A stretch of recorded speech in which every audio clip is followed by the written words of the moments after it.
English tutorial চ্যানেলে সকলকে স্বাগত জানাই। আশা করি তোমরা ভালো আছো। ইংরেজিতে এমন কিছু ভার্ব দেখতে পাবে যারা জিরান্ড ইনফিনিটিভ দুটোই গ্রহণ করে, কিন্তু এদের অর্থটা আলাদা আলাদা হয়। আবার কিছু ভার্ব আছে যারা জিরান্ড ইনফিনিটিভ দুটোই নেয় ঠিকই, কিন্তু এদের অর্থের কোনো পরিবর্তন হয় না। আজকের ক্লাসে আমি সেই ভার্বগুলো নিয়ে আলোচনা করব। ক্লাসটা যদি ভালো লাগে তাহলে ভিডিওটা তোমাদের বন্ধুদের সাথে শেয়ার করতে পারো, যাতে তারা উপকৃত হতে পারে। আর ভিডিওটাকে লাইক দিতে ভুলো না। এখানে তোমরা দুটো বাক্য দেখতে পাচ্ছ। একটা হচ্ছে তারা পরীক্ষায় নকল করার কথা স্বীকার করেছিল, আর একটা হচ্ছে সে আমাকে সাহায্য করার সিদ্ধান্ত নিয়েছিল। প্রথম বাক্যটার ইংরেজি অনুবাদ হবে they admitted copying in the exam, আর দ্বিতীয় বাক্যটার ইংরেজি অনুবাদ হবে he decided to help me. এবারে প্রথম বাক্যটা দেখো, এই বাক্যে আমরা দুটো অ্যাকশন দেখতে পাচ্ছি। একটা অ্যাকশন হচ্ছে স্বীকার করা, আর আরেকটা অ্যাকশন হচ্ছে নকল করা। প্রথম অ্যাকশনটা দেখো ফাইনাইট ভার্ব রূপে এসছে, আর দ্বিতীয় অ্যাকশনটা দেখো জিরান্ড রূপে এসছে। এবারে একটা বিষয় লক্ষ্য করো, এখানে স্বীকার করার আগেই তারা পরীক্ষার খাতা নকল করেছিল, তার মানে এই ঘটনাটা আগে ঘটেছে।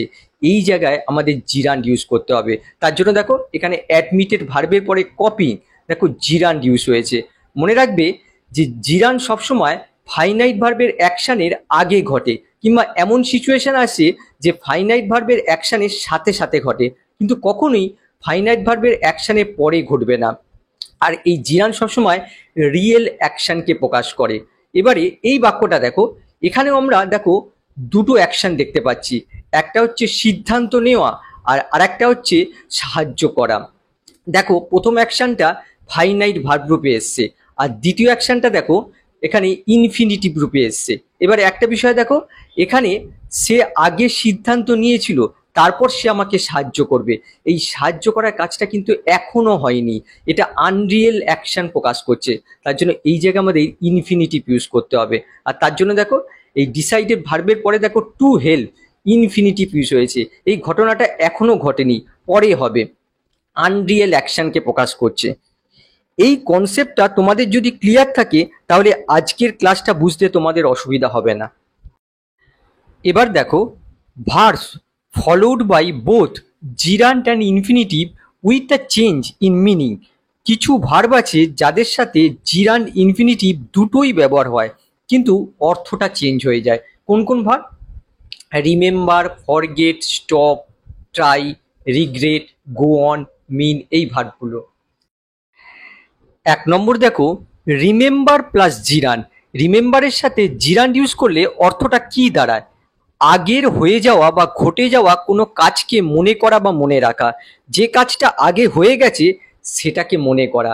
এক্সাম্পল দেখো, আমার দরজা লক করার কথা মনে আছে, তার মানে আমি আগে দরজা লক করেছি এবং সে বিষয়টা আমার এখন মনে আছে। ইংরেজি কি হবে? I remember locking the door. দেখো রিমেম্বারের পরে দেখো জিরান ফর্ম বসানো হয়েছে। কেন? যেহেতু দরজা লক করার ঘটনাটা আগে ঘটেছে, ফাইনাইট ভার্বের আগে এই অ্যাকশনটা সম্পন্ন হয়ে গেছে, তার জন্য দেখো এখানে জিরান ইউজ করা হয়েছে। এবার দেখো রিমেম্বার প্লাস ইনফিনিটিভ, যার বাংলা অর্থ হয় কোনো কিছু করার আগে সেই কাজটা মনে রাখা বা মনে করা। যে কাজটা এখনো করতে বাকি আছে সেই বিষয়টা এখন মনে করা। এক্সাম্পল দেখো, দরজাটা লক করতে হবে আমার মনে আছে। এর অর্থটা কি? দরজাটা লক করতে হবে সেই বিষয়টা এখন আমার মনে আছে, তার মানে এই ঘটনাটা এখনো ঘটেনি। এই ক্ষেত্রে আমরা ইনফিনিটিভ ইউজ করব। তাহলে অনুবাদ কি হবে? I remember to lock the door. দেখো এই ঘটনাটা এখনো ঘটেনি, তার জন্য দেখো এখানে ইনফিনিটিভ ইউজ করা হয়েছে, আনরিয়েল অ্যাকশনকে প্রকাশ করছে। দু নম্বর দেখো ফরগেটের সাথে জিরান্ড ইউজ করলে অর্থটা কি দাঁড়ায়? আগের হয়ে যাওয়া বা ঘটে যাওয়া কোনো কাজকে ভুলে যাওয়া। আগে কোনো কাজ করেছি সেটা এখন ভুলে গেছি। এক্সাম্পল দেখো, চিঠিটা পোস্ট করার কথা আমি ভুলে গেছিলাম। দেখো আগে আমি চিঠিটা পোস্ট করেছি এবং সেই বিষয়টা আমি এখন ভুলে গেছি। তাহলে অনুবাদ কি হবে? I forgot posting the letter. দেখো এই ঘটনাটা আগে ঘটেছে, সুতরাং এই জায়গায় আমরা জিরান্ড ইউজ করলাম। তাহলে হয়ে গেল I forgot posting the letter. ফরগেটের সাথে ইনফিনিটিভ ইউজ করলে অর্থ দাঁড়ায় কোনো কিছু করার আগে সেই কাজটা ভুলে যাওয়া। কোনো কিছু আমার করা প্রয়োজন যেটা আমি ভুলে গেছিলাম। এক্সাম্পল দেখো, চিঠিটা পোস্ট করতে হবে, আমি ভুলে গেছিলাম। দেখো এই ঘটনাটা এখনো ঘটেনি, সুতরাং এই জায়গায় আমাদের ইনফিনিটিভ ইউজ করতে হবে। তাহলে অনুবাদ কি হবে? I forgot to post the letter. 3 নম্বর দেখো, স্টপ প্লাস জিরান, যার অর্থ হয় কোনো অভ্যাস বা কাজকে বন্ধ করা বা থামিয়ে দেওয়া। অর্থাৎ কারোর কোনো অভ্যাস রয়েছে, সেই অভ্যাসটা থামিয়ে দেওয়া, বা কেউ এই মুহূর্তে কিছু কাজ করছে সেটা থামিয়ে দেওয়া। এক্সাম্পল দেখো, সে ধূমপান করা থামালো বা ত্যাগ করলো। কেউ হয়তো এই মুহূর্তে ধূমপান করছে, সেটা থামালো, কিংবা কারো ধূমপান করার অভ্যাস রয়েছে, সেটা ত্যাগ করলো। এই দুই ক্ষেত্রে আমরা স্টপ প্লাস জিরান ইউজ করতে পারি। তাহলে অনুবাদ কি হবে? He stop smoking. মনে রাখবে, স্টপ প্লাস জিরান আমরা তখন ইউজ করি যখন এই মুহূর্তে কোনো কিছু কাজ করছে সেটা থামিয়ে দেওয়া, কিংবা কারো কোনো অভ্যাস রয়েছে সেই অভ্যাসটা ত্যাগ করা। দুই ক্ষেত্রেই আমরা স্টপ প্লাস জিরান ইউজ করতে পারি। স্টপ প্লাস ইনফিনিটিভ আমরা কখন ইউজ করি? যখন বোঝায় কিছু করার জন্যে থামা বা কিছু করার উদ্দেশ্যে থামা। এক্সাম্পল দেখো, সে থেমেছিল ধূমপান করার জন্য। আমরা যদি প্রশ্ন করি সে কেন থেমেছিল বা তার থামার উদ্দেশ্য কি, তাহলে দেখো তার উত্তর হবে ধূমপান করার জন্য। উদ্দেশ্য বা পারপাস বোঝালে আমরা ইনফিনিটিভ ইউজ করি, এক্ষেত্রে আমাদের ইনফিনিটিভ ইউজ করতে হবে। তাহলে কি হলো? He stop to smoke. দেখো উদ্দেশ্য বা পারপাস বোঝাচ্ছে, তার জন্য দেখো এখানে ইনফিনিটিভ ইউজ করা হয়েছে। এর অর্থ হচ্ছে ইন অর্ডার টু স্মোক। 4 নম্বর দেখো, ট্রাই প্লাস জিরান। ট্রাই প্লাস জিরান্ডের অর্থ হলো পরীক্ষামূলকভাবে কিছু সমাধান করার চেষ্টা করা, কোনো কিছু ট্রাই করে দেখা যে কাজটা হচ্ছে কি হচ্ছে না। যেমন ধরো, আমাদের মোবাইল যদি হ্যাং করে, তাহলে আমরা অনেক সময় রিস্টার্ট মেরে দেখি ফোনটা ঠিকমতো কাজ করছে কি না। এক্সাম্পল দেখো, সমস্যাটি সমাধানের জন্য তোমার কম্পিউটারটা পুনরায় চালু করার চেষ্টা করো। Try restarting your computer to fix the problem. মনে রাখবে, ট্রাই প্লাস জিরান মানে বোঝায় পরীক্ষামূলকভাবে কিছু সমাধান করার চেষ্টা করা। ট্রাই এর সাথে ইনফিনিটিভ ইউজ করলে অর্থ হয় কোনো কিছু করার প্রচেষ্টা, to make an effort. Example দেখো, আমি বাক্সটা তোলার চেষ্টা করলাম কিন্তু এটা খুব ভারী ছিল। I tried to lift the box but it was too heavy. দেখো কোনো কিছু করার প্রচেষ্টা বোঝাচ্ছে, তার জন্য দেখো ট্রাইয়ের সাথে ইনফিনিটিভ ইউজ হয়েছে, টু লিফট।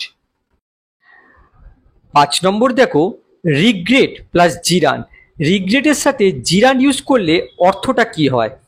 অতীতে কোনো কিছু করার জন্য বর্তমানে অনুশোচনা বা আক্ষেপ করা। অতীতে এমন কিছু করেছি যার জন্য বর্তমানে অনুশোচনা করছি। এক্সাম্পল দেখো, সে তার স্কুল জীবনে ভালোভাবে পড়াশোনা না করার জন্য আক্ষেপ করে। অর্থাৎ সে স্কুল জীবনে ভালোভাবে পড়াশোনা করেনি, তার জন্য বর্তমানে সে আক্ষেপ করছে। তাহলে দেখো এই জায়গায় আমাদের জিরান্ড ইউজ করতে হবে। তাহলে কি হবে? He regret not studying well in school life. দেখো এখানে রিগ্রেটের সঙ্গে স্টাডিং জিরান্ড ইউজ হয়েছে। রিগ্রেট প্লাস ইনফিনিটিভ, যার অর্থ হয় দুঃখের সাথে কাউকে কিছু বলা। আমরা দুঃখের সাথে জানাচ্ছি শেষ ট্রেনটা বাতিল করা হয়েছে। We regret to inform you that the last train has been cancel. মনে রাখবে, রিগ্রেটের সাথে ইনফিনিটিভ ব্যবহার করলে তার অর্থ হয় দুঃখের সাথে কাউকে কিছু বলা বা ঘোষণা করা। 6 নম্বর হচ্ছে গো অন প্লাস জিরান, যার অর্থ হচ্ছে একই কাজ চালিয়ে যাওয়া। সে ঘন্টার পর ঘন্টা ফোনে কথা চালিয়ে গেল। She went on talking on the phone for hours. মনে রাখবে, গো অন প্লাস জিরান্ডের অর্থ হচ্ছে একই কাজ চালিয়ে যাওয়া। গো অন প্লাস ইনফিনিটিভ, যার অর্থ হচ্ছে একটা কাজ শেষ করার পর আর একটা কাজ শুরু করা। যেমন দেখো, ডিনার খাওয়ার পর আমি পড়া শুরু করলাম। একটা কাজ শেষ হওয়ার পর আর একটা কাজ শুরু হচ্ছে, যে কাজটা শুরু হচ্ছে সেই জায়গায় আমরা go on plus infinitive use করব। তাহলে অনুবাদ কি হবে? After dinner I went on to study. তাহলে দেখো, গো অন প্লাস ইনফিনিটিভ, যার অর্থ হচ্ছে একটা কাজ শেষ করার পর আর একটা কাজ শুরু করা, যে কাজটা শুরু হলো সেই জায়গায় আমরা go on plus infinitive use করব। 7 নম্বর হচ্ছে মিন প্লাস জিরান, যার অর্থ হচ্ছে কোনো কিছুর মানে বা অর্থ হওয়া। এক্সাম্পল দেখো, ডাক্তার হওয়া মানেই হচ্ছে কঠোর পরিশ্রম করা। Being a doctor means working hard, অর্থাৎ ডাক্তার হওয়া মানেই তার সাথে জড়িয়ে রয়েছে কঠোর পরিশ্রম। তাহলে দেখো, মিন প্লাস জিরান, যার অর্থ হচ্ছে কোনো কিছুর মানে বা অর্থ হওয়া। আবার দেখো, মিনের সাথে যখন ইনফিনিটিভ ইউজ হয় তখন মিনের অর্থ হয়ে যায় চাওয়া, ইন্টেনশন প্রকাশ করছে। ইংরেজি অর্থ হয় ইনটেন। আমি তোমাকে আঘাত করতে চাইনি, সাবজেক্ট তার ইন্টেনশন প্রকাশ করছে। কি হবে? I didn't mean to hurt you. এবার দেখো, verbs followed by both gerund and infinitive without a change in meaning.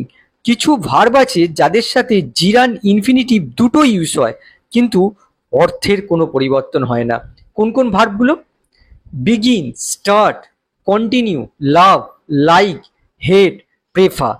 এখানে একটা বিষয় বলে রাখি, ইনফর্মাল বা স্পোকেন ইংলিশে এদের আমরা একই অর্থে ইউজ করলেও গ্রামারের দৃষ্টিকোণ থেকে বিচার করলে এদের অর্থের সামান্য পার্থক্য আছে। এই সামান্য পার্থক্যগুলো আমি ডিসকাস করব। এক্সাম্পল দেখো, সে গান আরম্ভ করেছিল। সি বিগ্যান সিঙ্গিং অথবা সি বিগ্যান টু সিং। বিগিনের সাথে জিরান আর বিগিনের সাথে ইনফিনিটিভ অর্থ একই হয়। আবার দেখো, সে ঝগড়া করা শুরু করেছিল। সি স্টার্টেড কোয়ারেলিং অথবা সি স্টার্টেড টু কোয়ারেল। দেখো, স্টার্ট ভার্বের সাথে জিরান আর স্টার্ট ভার্বের সাথে ইনফিনিটিভের অর্থ একই হয়। আবার দেখো, তারা ঘন্টার পর ঘন্টা কথা চালিয়ে গেল। They continue talking for hours অথবা they continue to talk for hours. Continue ভার্বের সাথে জিরান আর কন্টিনিউ ভার্বের সাথে ইনফিনিটিভের অর্থ একই হয়।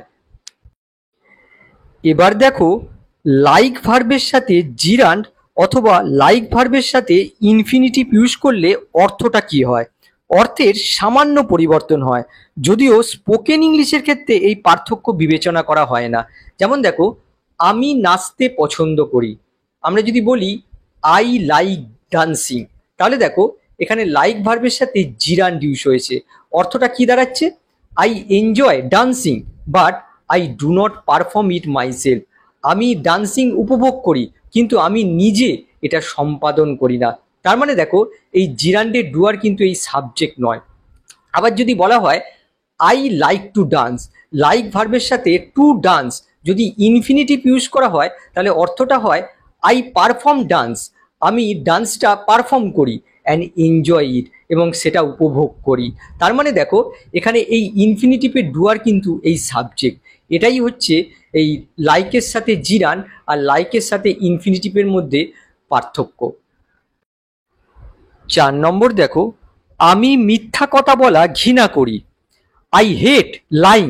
আমরা যখন এই হেট ভার্বের সাথে লাইং জিরান্ড ইউজ করছি তখন জেনারেল ডিসলাইক বোঝাচ্ছে, এটা আমার অভ্যাস, মিথ্যা বলাটা আমি অন্যায় বলে মনে করি। আবার এই বাক্যটা দেখো, আমি মিথ্যা বলতে ঘৃণা করি কিন্তু আমার আর অন্য কোনো উপায় ছিল না। I hate to lie but I had no choice. আমরা যখন এই বাট থেকে চয়েস এই অংশটুকু জুড়ে দিচ্ছি তখন এই হেডটা স্পেসিফিক হয়ে যাচ্ছে, স্পেসিফিক সিচুয়েশন হয়ে যাচ্ছে। সেক্ষেত্রে কিন্তু আমাদের হেড ভার্বের সাথে টু লাই ইনফিনিটিভ ইউজ করতে হবে।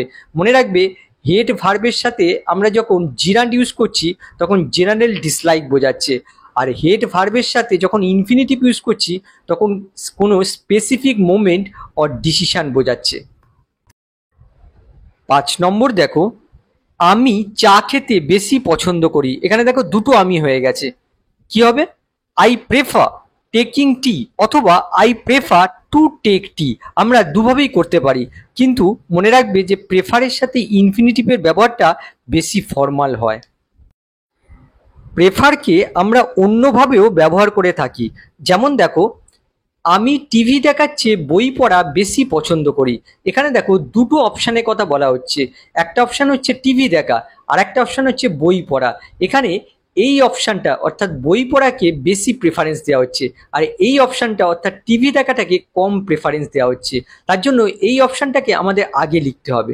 তাহলে দেখো অনুবাদ হয়ে যাবে, I prefer reading to watching TV. এই অপশানটাকে বেশি প্রেফারেন্স দেওয়া হচ্ছে, তার জন্য দেখো আগে লেখা হয়েছে I prefer reading to watching TV.